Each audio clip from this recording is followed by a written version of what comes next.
नमस्कार, good morning, जय हिंद प्यारे दोस्तों। स्वागत है आप सभी का एक बार फिर से आपके अपने इस परिवार लर्न विथ डीएस सर पर। साथियों, आज की इस क्लास में हम आप सभी के लिए एक बार फिर से लेकर के आए हैं उत्तर प्रदेश पुलिस री एग्ज़ाम के लिए रीजनिंग का एक बेहतरीन प्रैक्टिस सेट। प्यारे दोस्तों, हम यूपी पुलिस री एग्ज़ाम के लिए लास्ट के अंतिम दिनों में यानी बचे हुए दिनों में रीजनिंग के प्रैक्टिस सेट कर रहे हैं। उसी क्रम में आज हमारा रीजनिंग का पार्ट नंबर 8 है और इस पार्ट नंबर 8 को हम बहुत ही शॉर्ट ट्रिक के माध्यम से जानने का प्रयास करेंगे। साथियों, जैसा कि आप सभी को पता है, आपका यूपी पुलिस का री एग्ज़ाम होना है और उस एग्ज़ाम के लिए मात्र 23 डेज़ बचे हैं। यानी आज अगर 31 जुलाई से देखा जाए तो मात्र कितने दिन बचे हैं? 23 डेज़ बचे हैं। तो इन दिनों में हम बहुत ही महत्वपूर्ण प्रश्नों को कवर करेंगे, क्योंकि आपकी जो परीक्षा है वो 23, 24, 25 तथा 30 और 31 अगस्त को होने वाली है और ये परीक्षा किसी भी स्थिति में टाली नहीं जा सकती है, याद रखेंगे। तो हम इसी परीक्षा के लिए बेहतरीन सी तैयारी कर रहे हैं। आज पार्ट नंबर 8 है और इससे पहले के 7 पार्ट नहीं देखे हैं तो आप पिछले पार्ट को भी जा कर के देखें, वहाँ भी हमने रीजनिंग को बहुत ही बेहतरीन तरीके से किया है। चलिए दोस्तों, बात करते हैं आज की इस क्लास की। तो 16 और 17 नंबर के जैसा कि आप प्रश्न देख रहे हैं, एक में हमें क्वेश्चन मार्क के स्थान पर अगली आकृति ज्ञात करनी है, जबकि दूसरे में हमें 4 आकृतियां दी गई हैं, इनमें से विषम आकृति ज्ञात करनी है। तो चलिए दोस्तों, शुरू करते हैं इस क्लास को और बहुत ही प्यारी सी क्लास रहेगी। हमारे साथ अंत तक जरूर बने रहिएगा। बहुत ही शॉर्ट ट्रिक के माध्यम से प्रश्नों को जानेंगे। क्वेश्चन नंबर 1 की ओर बढ़ते हैं। प्यारे दोस्तों, उससे पहले आप लोगों के लिए जानकारी क्या है, चैनल सब्सक्राइब नहीं किए हो, लाइक नहीं किए हो, कमेंट नहीं किए हो, दोस्तों में शेयर नहीं किए हो, तो सब कुछ कर लो। क्योंकि प्यारे दोस्तों, चैनल सब्सक्राइब करते ही बेल आइकन ऑन करना है। बेल आइकन ऑन करोगे तो जैसे ही आपकी क्लास डाली जाएगी, यहाँ से यूट्यूब पर लाइव होगी, वैसे ही आपके पास 30 मिनट पहले से नोटिफिकेशन पहुँच जाएगा। आप अपनी तैयारी कर लेंगे, कमर कस लेंगे और बेहतरीन तरीके से पेन और कॉपी लेकर के हमारे साथ में बैठ जाएंगे। और अगर आप प्रैक्टिस करना चाहते हैं इन्हीं प्रश्नों से, तो इन प्रश्नों की PDF, जो प्यारे दोस्तों PDF होती है प्रैक्टिस के लिए, वो पूरी की पूरी अनसोल्ड मिलेगी। कैसी मिलेगी? अनसोल्ड मिलेगी। वो अनसोल्ड PDF से सारी आपकी टेलीग्राम पर हैं। टेलीग्राम का नाम है DS सर ऑफिशियल। यहीं से आप सारी की सारी PDF डाउनलोड कर सकते हैं। चलिए शुरू करते हैं दोस्तों आज की इस प्यारी सी क्लास को। क्वेश्चन नंबर 1 सादृश्यता का बेहतरीन क्वेश्चन आपके सामने है। इस प्रश्न का सभी मेरे प्यारे दोस्त उत्तर बताएंगे। बोला है, उस शब्द युग्म को चुने जिसमें 2 शब्द उसी तरह संबंधित हैं जैसा कि निम्नलिखित शब्द युग्म के 2 शब्द संबंधित हैं। यानी कि कुल मिलाकर के आपके 2 शब्द हैं। भूकंप विज्ञान का संबंध भूकंप से है, तो एज इट इज संबंध इन 2 क्वेश्चन मार्क के स्थान पर किन शब्दों का आएगा? तो दोस्तों, जिस प्रकार भूकंप विज्ञान के अंतर्गत हम भूकंप का अध्ययन करते हैं, तो क्या कीट विज्ञान के अंतर्गत पौधों का अध्ययन होता है? भाई नहीं होता है। क्या पक्षी विज्ञान के अंतर्गत पक्षियों का अध्ययन होता है? आप कहोगे होता है। तो दोस्तों, यही आपका क्या हो जाएगा? सही उत्तर हो जाएगा। याद रखेंगे, यही आपका सही उत्तर हो जाएगा। फाइकोलॉजी के अंतर्गत किसका अध्ययन करते हैं? कवक का या फिर शैवाल का? ठीक है, फाइकोलॉजी किसका अध्ययन करते हैं? वृक्क के विज्ञान के अंदर क्या नसों का अध्ययन करते हैं? आप कहोगे नहीं। सबसे उचित संबंध बनेगा पक्षी विज्ञान के अंतर्गत हम पक्षियों का अध्ययन करते हैं। अगले प्रश्न में आते हैं। अगला प्रश्न प्यारे दोस्तों आपके सामने क्वेश्चन नंबर 2 है। क्वेश्चन नंबर 2 जिसमें बोला गया है, उस विकल्प का चयन करें जो तीसरे अक्षर समूह से उसी प्रकार संबंधित है जिस प्रकार दूसरा अक्षर समूह पहले अक्षर समूह से संबंधित है। यानी कि पहला अक्षर समूह अगर देखते हैं जिसमें लिखा है JLT, क्या लिखा है? JLT, और इसका संबंध है प्यारे दोस्तों Q, P और G से।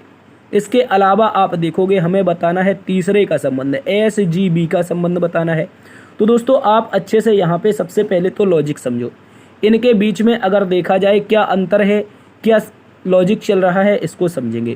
पहले अगर देखा जाए तो पहले 2 लेटर J और Q हमने याद करवाए थे जैकलीन से। किससे? जैकलीन अपोजिट होता है, GT रोड अपोजिट होता है। लेकिन प्यारे दोस्तों, अगर आप बीच वाले लेटर को देखोगे तो 12 का संबंध 16 से है, अर्थात 4 जुड़ा है।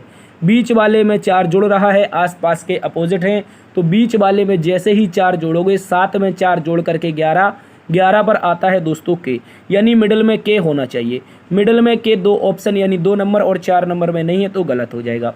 अब इसका अपोजिट, पहले वाले का अपोजिट आता है H और लास्ट वाले का अपोजिट आता है वाई। हाई स्कूल और बॉय करके हमने याद किए थे।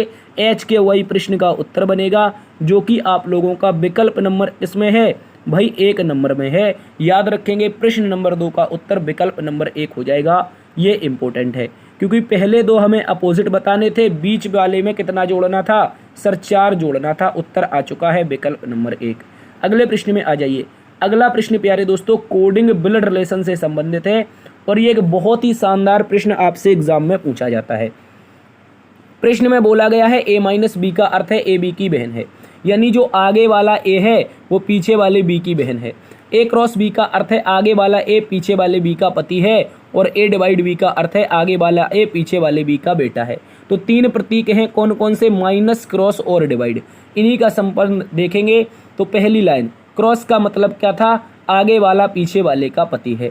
तो दोस्तों ये जो y है गौर से समझना है, ये जो y है ये पति किसका हो जाएगा, तो आप कहोगे सर पीछे वाले m का हो जाएगा। तो m क्या हो जाएगी भैया, ये पत्नी हो जाएगी। बोलो भाई m पत्नी अगर y पति है। माइनस में बोला है आगे वाली पीछे वाले की बहन है। माइनस का मतलब ये जो m है वो बहन है किसकी, t की। फिर से माइनस t माइनस जेड में ये भी बहन हो जाएगी, आगे वाली बहन हो जाएगी किसकी, इसकी। तो दोस्तों उसके बाद डिवाइड है। डिवाइड का मतलब आगे वाला बेटा है। आगे वाला बेटा है किसका, पीछे वाले l का। अर्थात ये जो जेड है ये बेटा है किसका, पीछे वाले l का। और दोस्तों आगे क्रॉस आया है, अभी हमने देखा था आगे वाला पीछे वाले का पति है, तो l पति हो जाएगा किसका, u का। तो u हो जाएगी पत्नी। तो दोस्तों इस प्रकार से हमारा आरेख बनेगा। अब प्रश्न में पूछा है u का y से क्या संबंध है, से लगा है y के साथ। तो y क्या बोलेगा, मेरी पत्नी और मेरी पत्नी की बहन और भाई, यानी पत्नी की बहन भाई अर्थात इसकी जो माता होगी। गौर से समझना है, मेरे बहन और मेरे भाई की माता कौन, मेरी माता। उसी प्रकार से m की बहन हो गई t, m का भाई हो गया z, और इन तीनों की जो माता बनेगी वो प्यारे दोस्तों u बन जाएगी। याद रखेंगे कौन बन जाएगी साथियों, u बन जाएगी। और u कहाँ पे माता दे रखी है, ऑप्शन नंबर 1 में है। तो उम्मीद है साथियों आप समझे होंगे, प्रश्न का उत्तर माता हो जाएगा, इस बात को याद रखना है। कोडिंग ब्लड रिलेशन है, दिए गए प्रतीकों को प्रश्न के अनुसार सॉल्व कर देंगे, उत्तर आपका माता आ जाएगा। अगले प्रश्न में आ जाइए साथियों। अगला प्रश्न आपका एक और ब्लड रिलेशन का क्वेश्चन है। कहा गया है P Q का भाई है। प्यारे दोस्तों जो P है ये भाई किसका है साथियों, याद रखेंगे Q का भाई है, तो Q का भाई बनाएंगे। आगे बोला है R Q की पुत्री है, तो Q की पुत्री कौन है, पुत्री हमेशा नीचे वाले में आएगी तो R हो जाएगी। आगे दोस्तों बोला है S P की बहन है, तो P की बहन कौन है, आप कहोगे सर S है। आगे बोला है Q S की बहन है, तो S की बहन कौन हो जाएगी, Q हो जाएगी। प्रश्न में बोला है T R का भाई है, T किसका भाई है, R का भाई है। R का भाई T बना देंगे तो इसके लिए प्लस लगाएंगे। प्रश्न में पूछा है T का मामा, T का मामा कहाँ पे, यहाँ पे। भैया T का मामा कौन हो जाएगा, मामा एक ही आ रहा है जो कि P है। प्यारे दोस्तों याद रखेंगे T के मामा विकल्प नंबर 4 में P हो जाएगा, इस बात को याद रखना है। बहुत ही शानदार प्रश्न है। 3 पीढ़ियाँ ऊपर हैं, 2 पीढ़ियाँ नीचे हैं। कहने का मतलब 3 लोग ऊपर हैं जो कि पीढ़ी में आते हैं माता वाली में, और 2 लोग पुत्र और बहन वाली पीढ़ी में आ रहे हैं, याद रखेंगे आपस में नीचे। तो दोस्तों T का जो मामा होगा तो दोस्तों याद रखना है वो P हो जाएगा। अगले प्रश्न में आ जाओ। अगला प्रश्न आपका किससे संबंधित है, ये गणितीय संक्रियाओं से संबंधित है, और ये आपका जो आप क्या बोलते हैं सिंप्लीफिकेशन, उसमें भी ऐसा ही प्रश्न एक देखने को मिलता है। प्रश्न में बोला है कि निश्चित कूट भाषा में माइनस को गुणा लिखा जाता है, भाग को प्लस लिखा जाता है, प्लस को भाग लिखा जाता है, तथा जो गुणा है उसको माइनस प्रदर्शित करता है। तो निम्नलिखित प्रश्न का उत्तर क्या होगा साथियों, गौर से समझेंगे। 16 गुणा किसे प्रदर्शित करता है, गुणा माइनस को प्रदर्शित करता है, तो माइनस लगा के हम 20 लिखेंगे। दोस्तों गौर से समझना है, माइनस लगा के हम 20 लिख देंगे। भाग किसे प्रदर्शित करता है, तो साथियों भाग प्रदर्शित करता है प्लस को। और दोस्तों आगे हमारा पंदा है, और जो माइनस है वो गुणा को प्रदर्शित करता है, तो ये 4 हो जाएगा। और जो प्लस है प्यारे दोस्तों वो भाग को प्रदर्शित करता है, तो यहाँ पे 2 हो जाएगा। अब साथियों बोर्ड मास लगाएंगे। क्या लगाएंगे, बचपन से जो लगाते आ रहे हैं, BODMAS, bracket of multiply, bracket of divide, multiply, add, subtract. तो बोर्ड मास में सबसे पहले डिवाइड सॉल्व होता है, 2 होगा। 15 का 2 में गुणा हो जाएगा तो 30 हो जाएगा। साथियों यहाँ पे प्लस का 30 है, यहाँ पे 20 जो है माइनस का है, और 16 यहाँ पे। तो 30 और 16 कितना हो जाएगा सर, आप कहोगे 46 हो जाएगा। 46 में से 20 घटेगा प्यारे दोस्तों, प्रश्न का जो उत्तर आएगा वो आएगा 26। कितना आएगा साथियों, 26 आएगा और 26 आप लोगों को विकल्प नंबर 4 में मिलेगा। साथियों याद रखेंगे प्रश्न का उत्तर विकल्प नंबर 4 हो जाएगा। जब भी ऐसे गणितीय संक्रियाओं से संबंधित प्रश्न पूछे जाते हैं तो दिए गए चिन्हों को प्रश्न में दिए गए चिन्हों से बदल देते हैं। जो भी प्रश्न बोलेगा वो करते जाएंगे और आपको बाद में बोर्ड मास का प्रयोग कर देना है, कैलकुलेशन कर लेनी है। प्रश्न का उत्तर आएगा ऑप्शन नंबर 4 जो कि आपका क्या है, 26 है। अगले प्रश्न में आओ साथियों, इसी के साथ में आप एक और बेहतरीन सा प्रश्न बताएंगे। कहा गया है निम्नलिखित 4 शब्दों में से 3 शब्द एक निश्चित तरीके से एक जैसे हैं और एक अलग है, उस शब्द को चुनिए। यानी कि इन 4 शब्दों में एक शब्द कैसा है, डिफरेंस है, अलग है, 3 एक जैसे हैं, बताओ क्या होगा। दोस्तों बात करते हैं जर्मनी की, तो ये कहाँ का एक देश है साथियों, यूरोप का एक देश है। कहाँ का, यूरोप का। सिंगापुर की बात करते हैं, ये साथियों हमारा एशिया का देश है। कहाँ का है, एशिया का है, मलेशिया से लगा हुआ है।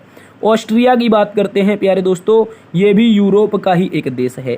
इटली की बात करते हैं तो ये भी मेरे प्यारे दोस्तों, इटली भी कहाँ का है, यूरोप का एक देश है, याद रखेंगे। तो आप कह पाओगे कि सिंगापुर एक ऐसा देश है जो हमारा किसका है, एशिया का है। यही इसमें विषम होगा। यही क्या होगा प्यारे दोस्तों, इन सभी में विषम होगा। तो ऑप्शन नंबर 2 इसका सही उत्तर है, याद रखेंगे। ऑस्ट्रेलिया नहीं है भैया, ये ऑस्ट्रिया है जिसकी राजधानी वियना है और इसका मुख्यालय इसमें किसका है, वियना में ओपेक का मुख्यालय है। दोस्तों याद रखेंगे ऑस्ट्रिया एक देश है जो कि यूरोप महाद्वीप में है और ऑस्ट्रेलिया एक महाद्वीप है जिसमें 4-5 देश पाए जाते हैं। चलिए इसी के साथ अगले प्रश्न में आ जाओ। अगला प्रश्न दोस्तों पूछा गया है 7 नंबर। इसमें भी वही क्वेश्चन है। कहा गया है 4 अक्षर समूहों में से 3 एक निश्चित तरीके से एक जैसे हैं और एक अलग है, उस अलग अक्षर समूह को चुनिए। तो ऐसे अक्षर समूह को चुनने के लिए मेरे प्यारे दोस्तों हम स्थानीय मान का प्रयोग करते हैं। जैसे हमने कहा n 14 पर होता है, p 16 पर होता है, r 18 पर होता है। उसी प्रकार b दोस्तों 2 पर होता है, d 4 पर होता है और f 6 पर होता है। कितने पर, 6 पर। दोस्तों h को देखते हैं तो हमारा 8 पर होता है और J 10 पर होता है प्यारे दोस्तों, L 12 पर होता है। S को देखते हैं 19 पर होता है, U 21 पर होता है और V 22 पर होता है। तो दोस्तों आप बता पाओगे कि इसमें से विषम क्या है। आप कहोगे सर बेशक बता पाएंगे। कैसे भैया, इन दोनों के बीच में 2 का अंतर है, आगे 2 का अंतर है, इन दोनों में भी 2 का अंतर है, यहाँ भी 2 का अंतर है, इसमें भी 2 का अंतर है साथियों, यहाँ भी 2 का अंतर है। 19 2 का अंतर है, 21 1 का अंतर है। अर्थात जो ऑप्शन नंबर 4 है यही तो विषम है, क्योंकि सभी के सभी में 2 का समान अंतर दोनों बार में था। जबकि क्या हुआ, ऑप्शन नंबर 4 में एक बार में 2 का अंतर और अगली बार में 1 का अंतर है। इस प्रकार से हमारा ऑप्शन नंबर 4 क्या हो जाएगा, असंगत हो जाएगा, अलग हो जाएगा, याद रखेंगे। साथियों अगले प्रश्न में आ जाइए। अगला प्रश्न एक बेहतरीन सा प्रश्न बताएंगे, जीवन में कभी भी दिन निकालना नहीं भूल पाओगे। एक ट्रिक है, केवल और केवल 4 कोड याद रखने हैं। मैं आपको ना कुछ अलग से जोड़ना सिखाऊंगा, ना कुछ अलग से पढ़ना सिखाऊंगा, केवल 4 ट्रिक याद रखनी है। पहला दिन सोमवार को और 0 यानी 7वां दिन रविवार को याद रखना है। इस प्रकार से उत्तर आ जाएगा।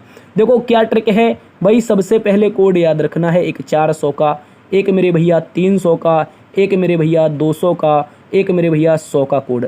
100 का कोड होता है 5, 200 का कोड होता है 3, 300 का कोड 1 होता है और 400 का 0 होता है। भाई मैं कह रहा हूँ बस इतना सा याद रखना है, इसके अलावा आपको कुछ भी नहीं करना है, इसके अलावा कुछ भी नहीं करना है, इतना सा याद रखना है। अब मैं जो आपको बताता जाऊँ वैसे ही करते जाओ। मैंने कहा 26 जनवरी 2012 को सप्ताह का कौन सा दिन होगा, प्रश्न में ये पूछा गया है। तो भाई गौर से समझो, 26 जनवरी 2012, तो अगर हम 2012 की बात करें कुल मिलाकर ये कितने दिन हैं। आप कहोगे अगर हम 26 जनवरी को हटा देते हैं तो 2012 में दिन कितने बचेंगे। भाई आप कहोगे 2012 में 26 जनवरी तक जाना है तो 26 ही दिन हैं सर। कितने हैं, जनवरी में 26 ही दिन हैं। इस 26 दिन को 7 से भाग लगा करके छोटा कर लो, रिमाइंडर मेरे प्यारे दोस्तों कितना आएगा, 7 या 21 5 26 आएगा। अब साथियों देखो 2012 में 26 जनवरी खत्म हो गई तो साल कितने बचे। आप कहोगे सर 2011 बचे। कितने बचे, 2011 साल बचे। इस बात को याद रखेंगे। 26 जनवरी जब हमने 2012 में ख़त्म कर दी तो साल बचे हैं 2011। अब 2011 को क्या आप ऐसा नहीं लिख सकते कि 2000 और प्लस में 11, क्या ऐसा लिख पाओगे। आप कहोगे सर कोई दिक्कत तकलीफ नहीं है, बिल्कुल लिख लेंगे। अब मैं कहूँ आपसे 2000 को, क्या आप ऐसा लिख पाओगे? 400 गुणा में 5, आप कहोगे सर बिल्कुल लिख लेंगे। और प्लस में 11 ऐसा लिख पाओगे? हम कहेंगे हाँ सर लिख लेंगे। 11 वर्षों में कितने लीप वर्ष?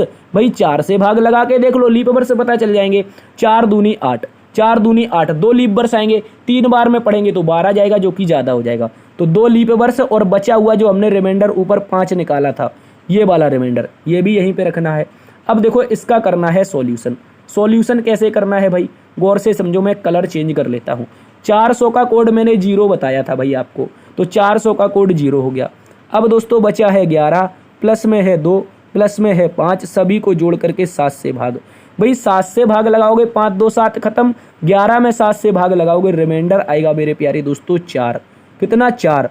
और 4 पर दिन कौन होगा? हमने कहा भैया पहला दिन सोमवार, दूसरा दिन मंगलवार, तीसरा दिन बुधवार और चौथा दिन जो होगा मेरे प्यारे दोस्तों वो हो जाएगा गुरुवार। क्या हो जाएगा? गुरुवार। गुरुवार आपको विकल्प नंबर 3 में दिया है। ये आप लोगों का सही उत्तर है, याद रखेंगे, आप कभी भी नहीं भूल पाओगे। एक बार फिर से समझो, मैंने कहा केवल आपको 4 कोड याद रखने हैं। 4 मेरे भाई, कौन से? 400 का 0, 300 का 1, 200 का 3 और 100 का 5, ये कोड याद रखने हैं। हमने कहा 26 जनवरी 2012 कुल समय है, तो भैया 26 जनवरी को 7 से भाग लगा के छोटा कर लो। छोटा करने के लिए बताया तो रिमाइंडर 5 आया। अब मुझे पता था कि 26 जनवरी 2012 में अगर हम 26 जनवरी घटा देंगे तो कितने साल बचेंगे? आप कहोगे 2011 साल, क्योंकि 2012 में 26 जनवरी तक ही तो गए हम। तो आपने कहा 2011 साल बचे। सर हमने कहा आप इस प्रकार से लिख लो, 2000 प्लस 11। 2000 को हमने 400 गुणा 5 लिखा, चूंकि कोड हमें 0 बनाना था। 11 वर्ष इस प्रकार से यहाँ पे लिखे गए, 11 वर्ष इस प्रकार से यहाँ पे लिखे गए। सर इसमें आने वाले लीप वर्ष हमने देखे 2 आए, और जो 5 रिमाइंडर ऊपर था वो भी हमने यहीं पे रख दिया। अब सभी को जोड़ करके 7 से भाग लगाना। सीधा 5 2 7 पहले कट गया, और 11 में 7 से भाग लगाओगे तो रिमाइंडर 4 आएगा। सर कैलेंडर का चौथा दिन गुरुवार होता है। गुरुवार आपका ऑप्शन नंबर 3 है, याद रखेंगे, जीवन में कभी नहीं भूलना है। कुछ भी पूछ ले आपसे, कभी नहीं भूलना है। आगे वाले प्रैक्टिस सेट में भी हम ऐसे प्रश्न लेकर के आते रहेंगे और आपको अच्छे से समझाते रहेंगे। चलिए मेरे प्यारे दोस्तों अगले प्रश्न में आ जाओ।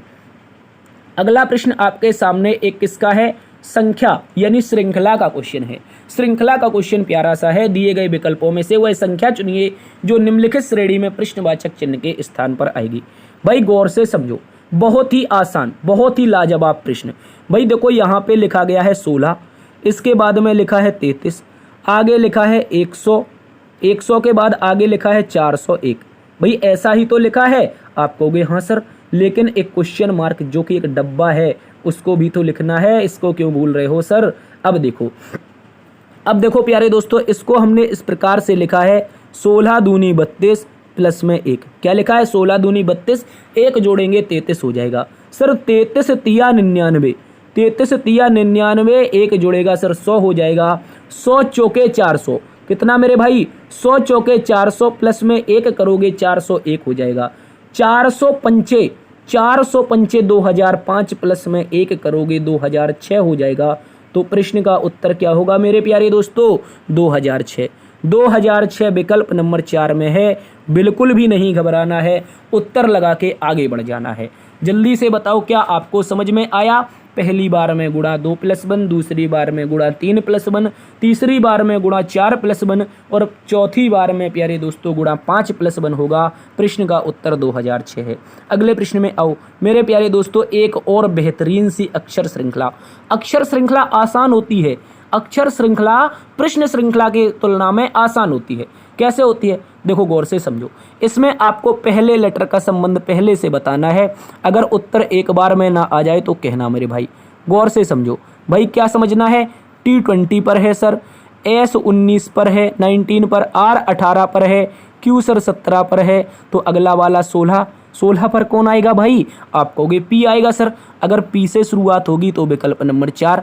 आगे चेक ही नहीं करना है मेरे भाई, आगे बिल्कुल भी चेक नहीं करना है। और आगे क्रम से एक एक घटाते चले जाओगे तीनों में, पहले का पहले से, दूसरे का दूसरे से, तीसरे का तीसरे से, इस प्रकार से करते चले जाओगे तो S में 1 घटेगा तो R बचेगा, और U में 1 घटेगा तो मेरे प्यारे दोस्तों T बचेगा। PRT PRT आपका सही उत्तर हो जाएगा, याद रखेंगे। अगले प्रश्न में आ जाओ। अगला प्रश्न कोडिंग डिकोडिंग से है। एक बेहतरीन सी कोडिंग आपके सामने है प्यारे दोस्तों, बिल्कुल भी नहीं घबराना है, चुटकियों में आंसर आएगा। कैसे? इनका स्थानीय मान सर C3 पर होता है, A1 पर होता है, D4 पर होता है। क्या हो गया? आप कहोगे C3 पर, D नहीं है भाई, D नहीं, ये तो B है, मतलब 2 पर होता है। C3 पर, A1 पर, B2 पर, यानी कि सभी को जोड़ दो। सभी को जोड़ोगे प्यारे दोस्तों 6 होगा। अपने मन से 2 का गुणा करके मस्का आगे निकल जाना है। हमारी देसी भाषा में क्या बोलते हैं? मस्का, यानी चुपके से आगे निकल जाना है। इसी प्रकार से फीड में F प्यारे दोस्तों 6 पर, E मेरे प्यारे दोस्तों 5 पर, D प्यारे दोस्तों 4 पर। 6 5 11 4 15, 6 5 11 4 15, चुपके से 2 का गुणा करना है, 15 दूनी 30। क्या वही सब लिखा है? कैब का 12 लिखा है, फीड का 30 लिखा है। तो मेरे प्यारे दोस्तों आप नहीं बता पाओगे हाइड का। क्या नहीं बता पाओगे हाइड का? जल्दी से बताओ। HI, इसके बाद में D और E। मेरे प्यारे दोस्तों H 8 पर होता है, I 9 पर होता है, D 4 पर होता है, E 5 पर होता है। 5 4 9 9 18 8 26 होता है सर। 18 8 26, चुपके से 2 का गुणा करना है। 26 दूनी क्या हो जाएगा? 52। प्रश्न का उत्तर 52 आएगा। कहीं पर दिया है? विकल्प नंबर 3 में दिया है दोस्तों, सही उत्तर हो जाएगा, याद रखेंगे। इसी के साथ इस हाइड में क्वेश्चन मार्क के स्थान पर क्या आएगा? 52 आएगा, याद रखेंगे। यही इसका सही उत्तर है। आगे बढ़ जाते हैं। आगे प्रश्न एक और कोडिंग डिकोडिंग का, एक और बेहतरीन शानदार लाजवाब सा प्रश्न है। ये भी कोडिंग डिकोडिंग से है। पेंट को अगर 51 के रूप में कूटबद्ध किया जाता है, डॉक्स के लिए कूट क्या होगा? देखो पेंट लिखते हैं PANT, ये आपके सामने पेंट है भाई। स्थानीय मान जोड़ लो बस। 16 पर P होता है, 1 पर A होता है, N 14 पर होता है, T 20 पर होता है। सभी को जोड़ो, क्या हो पाएगा? जल्दी से बताओ।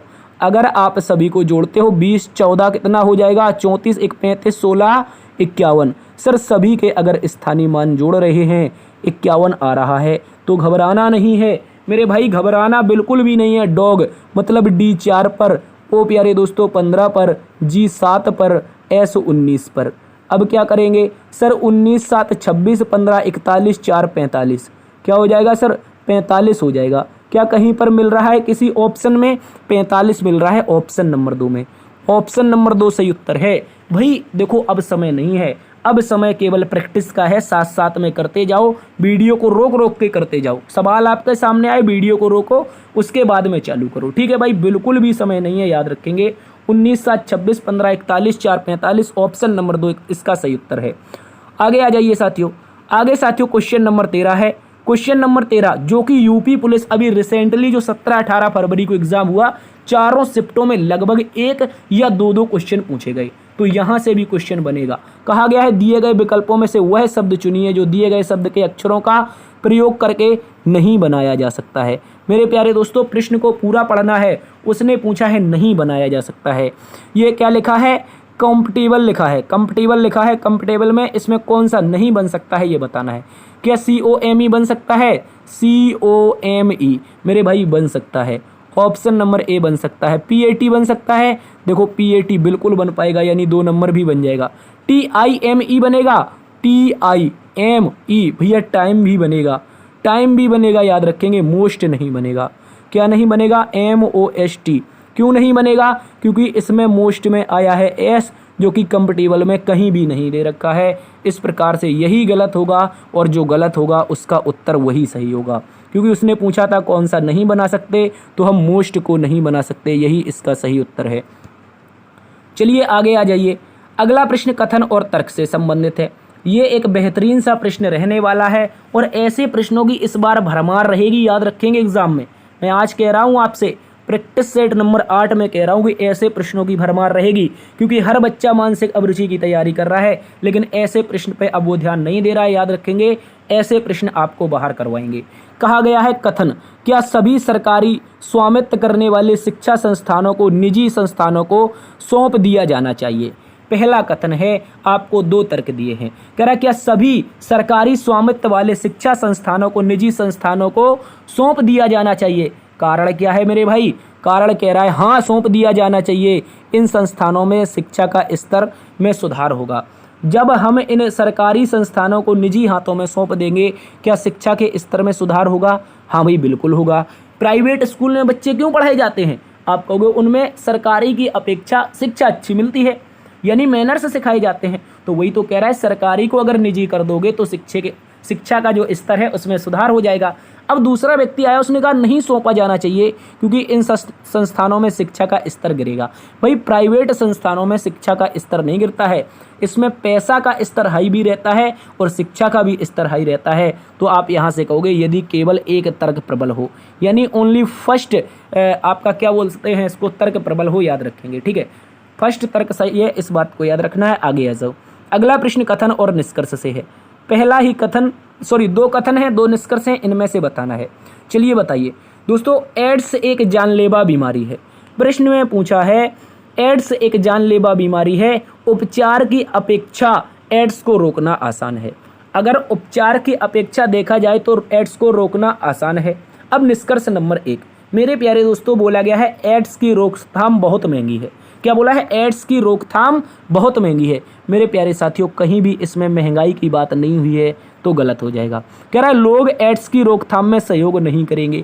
भाई ना तो रोकथाम की बात करी है, रोकथाम की बात तो करी है, लेकिन प्यारे दोस्तों ऐसा कहीं नहीं लिखा है कि लोग एड्स की रोकथाम में सहयोग नहीं करेंगे, यानी बात लोगों की आ गई है तो गलत। यानी कि नाइदर नोर, ना तो फर्स्ट कंक्लूजन और ना ही सेकंड कंक्लूजन लागू होता है। यानी कि हम निकालेंगे निष्कर्ष 1 2 में से कोई भी लागू नहीं है, कोई भी लागू नहीं है, याद रखेंगे। क्योंकि उसने पहले निष्कर्ष में बोला एड्स की रोकथाम बहुत महंगी है, जो कि दो कथन हैं, दोनों में कहीं भी नहीं दी गई है। फिर बोला है लोग एड्स की रोकथाम में सहयोग नहीं करेंगे, वो भी 2 कथन में ऐसा कहीं नहीं कहा गया कि लोग एड्स की रोकथाम क्या नहीं करेंगे, सहयोग नहीं करेंगे। तो इस तरह से दोनों गलत हैं। अब भैया आगे आ जाते हैं। अगला प्रश्न को देखिए। अगला प्रश्न चुटकियों में आएगा। भाई देखने में केवल बड़ा है, आंसर बहुत जल्दी आएगा। कैसे? गौर से देखो, एक चीज पकड़ना है, केवल एक पॉइंट, जिसे बोलते हैं point to be noted milord. ठीक है, ये देखो दक्षिण की दिशा में है, ये दक्षिण की दिशा में है, दूसरा पूर्व की दिशा में है, तीसरा उत्तर की दिशा में है। यानी दक्षिण से हम देखो, गौर से देखो, हम दक्षिण में थे, दक्षिण से पूर्व में गए, अब उत्तर में गए, तो अब कहाँ जाएंगे? पश्चिम में। प्यारे दोस्तों, जिसका मुख पश्चिम में होगा वही सही होगा। देखो उत्तर में मुख है, गलत हो जाए, पूर्व में है, फिर दक्षिण में है, गलत हो जाएगा, उत्तर में है, ये भी गलत हो जाएगा। ऑप्शन नंबर ए केवल सही उत्तर है, याद रखेंगे प्यारे दोस्तों। ऑप्शन नंबर ए सही उत्तर है। इस क्वेश्चन मार्क के स्थान पर क्या लेंगे? ऑप्शन नंबर ए को लेंगे। अगले प्रश्न में आओ। अगला प्रश्न एक और बेहतरीन सा प्रश्न है, इसको थोड़ा सा समझेंगे, अच्छे से समझेंगे, अच्छा सा क्वेश्चन है। इसमें बोला गया है, क्या बोला है भैया? इसमें बोला है निम्नांकित 4 आकृतियों में से 3 किसी न किसी रूप से संगत हैं, जबकि एक असंगत है, असंगत की पहचान कीजिए। मेरे भाई गौर से देखो, 4 आकृतियां स्वतंत्र रूप से दी गई हैं। कैसी दी गई हैं भाई? स्वतंत्र रूप से। यहाँ भी 4 आकृतियां स्वतंत्र रूप से हैं। कैसी हैं? स्वतंत्र रूप से हैं। यहाँ भी 4 आकृतियां हैं, ये भी स्वतंत्र रूप से हैं। कैसी हैं? स्वतंत्र, कोई किसी से छेड़खानी नहीं कर रहा है। जबकि ऑप्शन नंबर डी में 4 आकृतियां तो हैं, पर एक दूसरे से टच कर रही हैं। क्या कर रही हैं? एक दूसरे से टच कर रही हैं। मेरे भाई याद रखेंगे, कुछ इस प्रकार से ये एक दूसरे से टच कर रही हैं, जो कि यही हमारा गलत हो जाएगा। ऑप्शन नंबर डी इसका क्या है? असंगत है, याद रखेंगे। अगले प्रश्न में आ जाओ। अगला प्रश्न एक बेहतरीन सा क्वेश्चन है, कोडिंग डिकोडिंग का ही है, इशारा वाला। कह रहा है यदि धूसर को पीला कहा जाता है, पीले को सफ़ेद, सफ़ेद को नीला, नीले को लाल, लाल को काला। हमें पूरा सवाल नहीं पढ़ना है, हमें तो केवल क्वेश्चन पढ़ना है। क्या कह रहा है? लास्ट में हमसे पूछा क्या है? पूछा है स्वच्छ आकाश का रंग कैसा होता है। वैसे मुझे बताओ कि जो स्वच्छ आकाश है वो कैसा होता है? तो आप कहोगे नीला आकाश। हमने पढ़ा है कि आसमान नीला होता है। कैसा होता है? आसमान नीला होता है। हालांकि अंतरिक्ष काला होता है। गौर से समझना है, आपको डीप नहीं जाना, आपको केवल देखना है स्वच्छ आकाश का रंग कैसा? नीला। लेकिन प्रश्न में नीला को क्या बोला गया? नीला को मेरे प्यारे दोस्तों लाल बोला गया। प्रश्न का उत्तर हो जाएगा आप लोगों का लाल। ऑप्शन नंबर 1 में है मेरे लाल, याद रखेंगे, यही इसका सही उत्तर है। अगले प्रश्न में आ जाओ। अगला प्रश्न प्यारे दोस्तों डायरेक्शन और डिस्टेंस से संबंधित है। बोला गया है पूर्व की ओर गाड़ी में 5 मील चला। मैं था प्यारे दोस्तों पूर्व की ओर, गाड़ी में 5 मील चला हूँ, यहाँ से 5 मील चला हूँ। उसके बाद 3 मील उत्तर की ओर गया। इसके बाद कहाँ पे? 3 मील उत्तर की ओर गया। उसके पश्चात बाईं ओर मुड़ा और 2 मील चला। इसके पश्चात मेरे प्यारे दोस्तों 2 मील बाईं ओर मुड़ा हूँ। देखो उत्तर में मुख है, बाईं ओर मुड़ेंगे तो पश्चिम में चला जाएंगे। पुनः मैं प्यारे दोस्तों बाईं ओर मुड़ा। कह रहा है मैं उसके पश्चात बाईं ओर 2 मील मुड़कर चला, पुनः बाईं ओर मुड़ा, अब मैं किस दिशा में जा रहा हूँ। पुनः बाईं ओर मुड़ा, अब मैं किस दिशा में जा रहा हूँ मेरे प्यारे दोस्तों, नीचे की दिशा में, नीचे की दिशा में जा रहा हूँ, अर्थात दक्षिण की दिशा में जा रहा हूँ। याद रखेंगे कौन सी दिशा में, दक्षिण की दिशा में। उसने ऐसा कहीं भी नहीं पूछा है प्रारंभिक बिंदु से कौन सी दिशा है या फिर आपकी दिशा की दूरी क्या है प्रारंभिक बिंदु से, ऐसा कुछ नहीं पूछा। उसने केवल छोटा सा क्वेश्चन पूछा, अब मैं किस दिशा में जा रहा हूँ, मैं नीचे की ओर जा रहा हूँ। और नीचे हमेशा याद रखेंगे आपके सीधे हाथ में ईस्ट, उल्टे हाथ में वेस्ट, खोपड़िया की तरफ होता है नॉर्थ और पैरों की तरफ साउथ, अर्थात नीचे की ओर साउथ होता है। यही इसका सही उत्तर है। अगले प्रश्न में आ जाओ। अगला प्रश्न प्यारे दोस्तों आपसे नंबर ऑफ ट्राइंगल गिनने की बात कर रहा है। टोटल त्रिभुजों को गिनना है, कैसे गिन पाओगे। सबसे पहले एक ट्रिक याद रखो, जब भी आपके सामने एक वर्ग आता है मेरे प्यारे दोस्तों, जब भी आपके सामने एक वर्ग आता है उसके विकर्ण परस्पर एक दूसरे को काट रहे हों तथा भुजाएं भी परस्पर एक दूसरे को काट रही हो, तो इसके लिए एक ट्रिक है मेरे प्यारे दोस्तों। करना क्या है, केवल और केवल नंबर देना है। यहाँ पर काउंटिंग करनी है 1 2 3 4 5 6 7 और 8। मेरे प्यारे दोस्तों जो भी बड़ा नंबर आया है, कौन आया है, 8 आया है। सर इसका 2 गुना कर दो, टोटल नंबर ऑफ ट्राइंगल पता चल जाएंगे, कितने होंगे, 16 हो जाएंगे। तो क्या ऐसी आकृति सर इसमें दी गई है कहीं, मैं कहूँगा हाँ मेरे भाई बिल्कुल दी गई है। कौन सी दी गई है सर, गौर से देखिए, गौर से देखिए मेरे प्यारे दोस्तों। ये आकृति जो आप अंदर की ओर देख रहे हैं, ये जो आकृति देख रहे हैं ना, ये आकृति एज इट इज दी गई है। एज इट इज इसके विकर्ण भी काट रहे हैं, इसकी भुजाएं भी काट रही हैं। तो ऐसी आकृति 1 2 3 4 5 6 7 और 8। प्यारे दोस्तों यहाँ पे 8 हैं, अर्थात हम कह पाएंगे यहाँ पे हमें 16 ट्राइंगल मिले।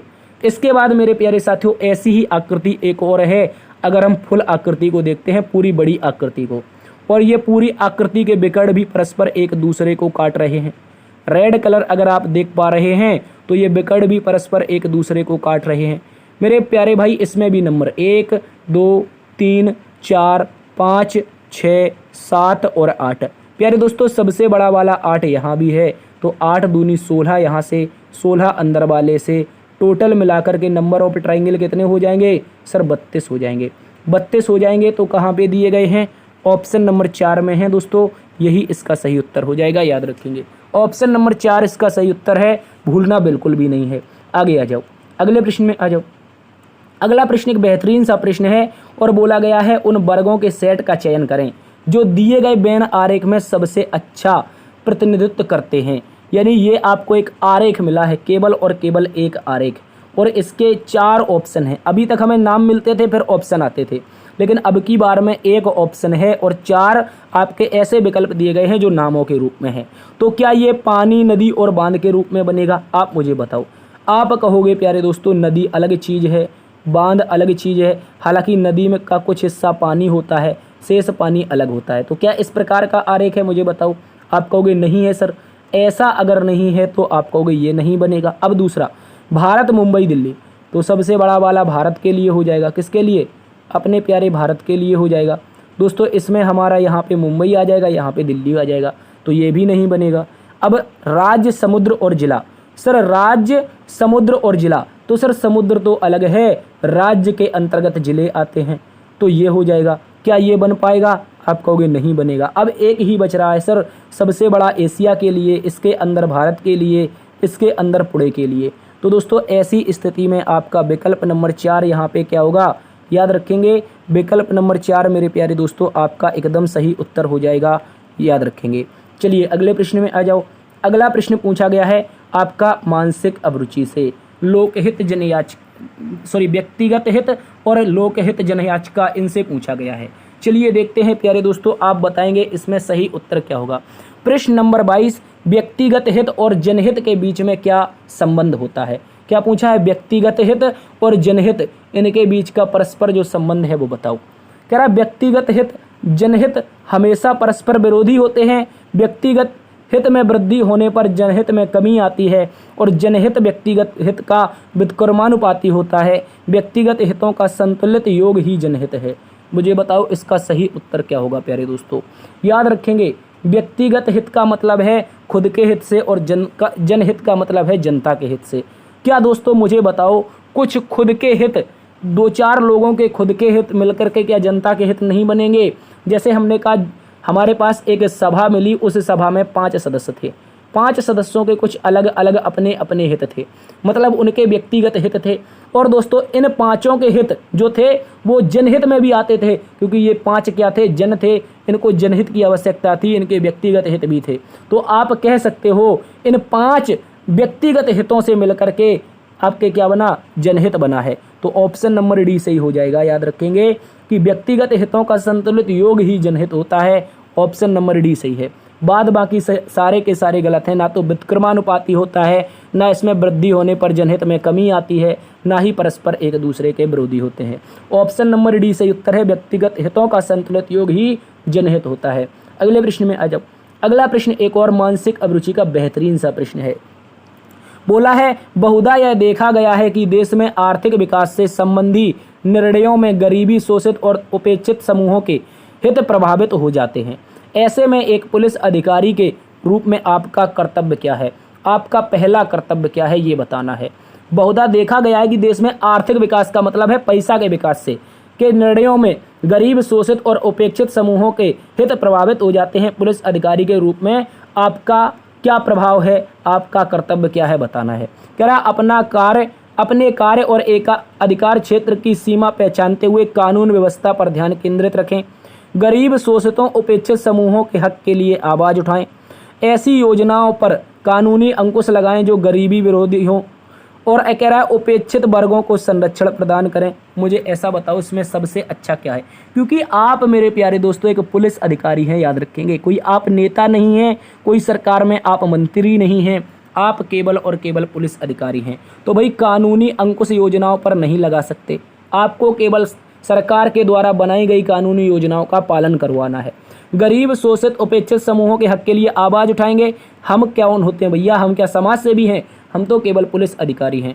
उपेक्षित वर्गों को संरक्षण प्रदान करेंगे? नहीं भाई, हम क्या करेंगे? हम केवल और केवल ऑप्शन नंबर ए में दिए गए कार्य, जैसे अपने कार्य अधिकार क्षेत्र की सीमा पहचानते हुए कानून और व्यवस्था पर ध्यान केंद्रित रखेंगे।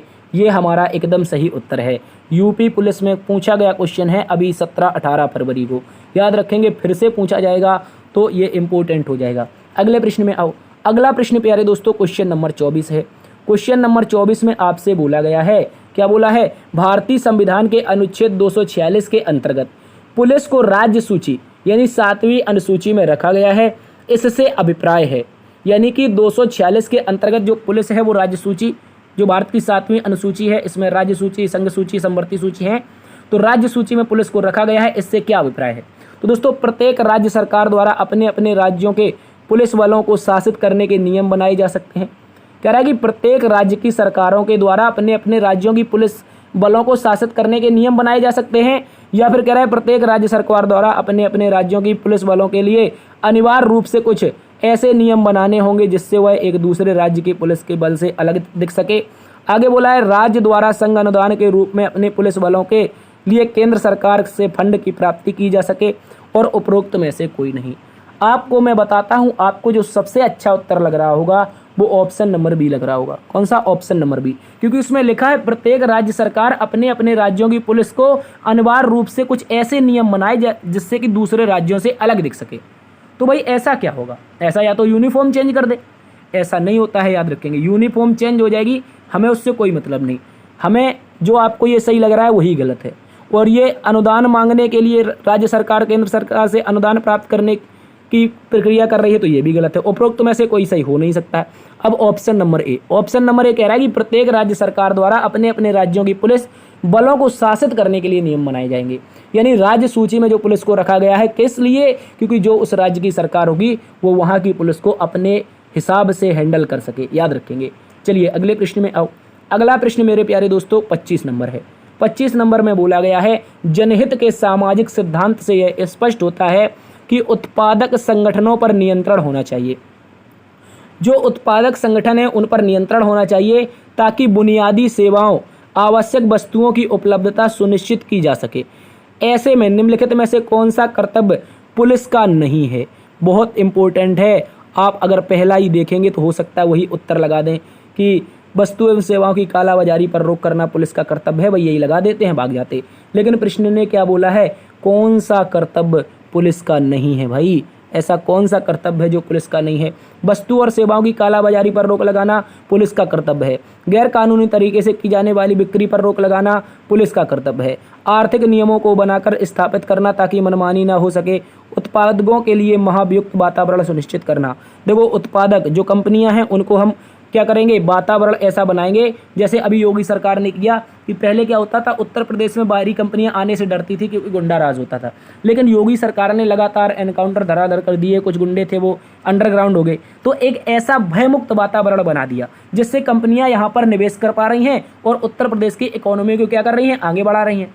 तो भाई आर्थिक नियमों को बनाकर स्थापित करना, आप पुलिस का कर्तव्य पूछा है, किसका, पुलिस का कर्तव्य, मुख्यमंत्री का कर्तव्य थोड़ी ना पूछा है, मुख्यमंत्री का कर्तव्य नहीं पूछा है, क्योंकि ये पुलिस का कर्तव्य कौन सा नहीं है। आर्थिक नियम पुलिस नहीं बना सकती है और इनकी मनमानी को पुलिस नहीं रोक सकती है। पुलिस केवल वस्तु सेवाओं की कालाबाजारी रोक सकती है, गैर कानूनी तरीके से की जाने वाली बिक्री पर रोक लगा सकती है और उत्पादकों के लिए जो कंपनियां होंगी उनके लिए भयमुक्त वातावरण सुनिश्चित कर सकती है। ठीक है, याद रखेंगे। तो ऑप्शन नंबर सी पुलिस का कर्तव्य नहीं है, याद रखेंगे। तो फिलहाल मेरे प्यारे दोस्तों आज की क्लास में इतना ही। 25 क्वेश्चन जो शानदार बन सकते थे हमने आज की क्लास में शामिल किए थे। उम्मीद है पसंद आए होंगे। यदि पसंद आए हैं तो एक सेशन को लाइक कर दीजिए, प्यारा सा कमेंट अपने दोस्तों में कर दीजिए। सेशन पर पहली बार आए हैं और अभी तक शेयर नहीं किया, कर दीजिए। चैनल को सब्सक्राइब जरूर करें, साथ साथ में बेल आइकन ऑन करने, ताकि आने वाली क्लासेस की अपडेट आपको मिलती रहे। प्यारे दोस्तों मिलते हैं एक नई वीडियो में। क्लासेस इंपॉर्टेंट है, आपको पढ़ना जरूर है, चाहे कहीं से पढ़ो। मैं आपको एक बार फिर से बता देता हूँ कौन से प्लेटफॉर्म से पढ़ना है। देखो मैं रिकमेंड करूंगा आप लोगों को RWA। क्यों करूंगा, क्योंकि वो लोग क्या करा रहे हैं, टॉपिक वाइज करवा रहे हैं। उन्होंने 15 सेट कराने का वादा किया है, तो टॉपिक वाइज आपका वहाँ से क्या होता जाएगा, रिवीजन होता जाएगा। और मिक्स रिवीजन रीजनिंग का यहाँ से हो जाएगा भाई, मिक्स रिवीजन यहाँ से हो जाएगा, टॉपिक वाइज वहाँ से हो जाएगा। क्वेश्चन एक ही होते हैं, जो किताब से वो पढ़ाते हैं वही किताब से हम पढ़ाते हैं। ऐसा तो है नहीं कि अलग से जो क्वेश्चन सरकार बनाएगी, ऑफिशियल पेपर आएंगे वही तो पढ़ाएंगे भाई। ऐसा तो है नहीं कि RWA अलग ले आया, एग्जामपुर अलग ले आया, अपनी पाठशाला अलग ले आया, कोई और अलग ले आया। क्वेश्चन सारे वही हैं भाई, हम भी वही पढ़ाएंगे, वो भी वही पढ़ाएंगे, लेकिन पढ़ाने का थोड़ा सा तरीका अलग हो सकता है। हो सकता है मेरे गुरुजनों का तरीका अच्छा लगे, हो सकता है किसी को मेरा तरीका अच्छा लगे। तो जुड़े रहिएगा, पढ़ते रहिएगा। ठीक है, मिलते हैं एक नई वीडियो में, तब तक के लिए अपना ख्याल रखना। जय हिंद, जय भारत, जय मां सरस्वती।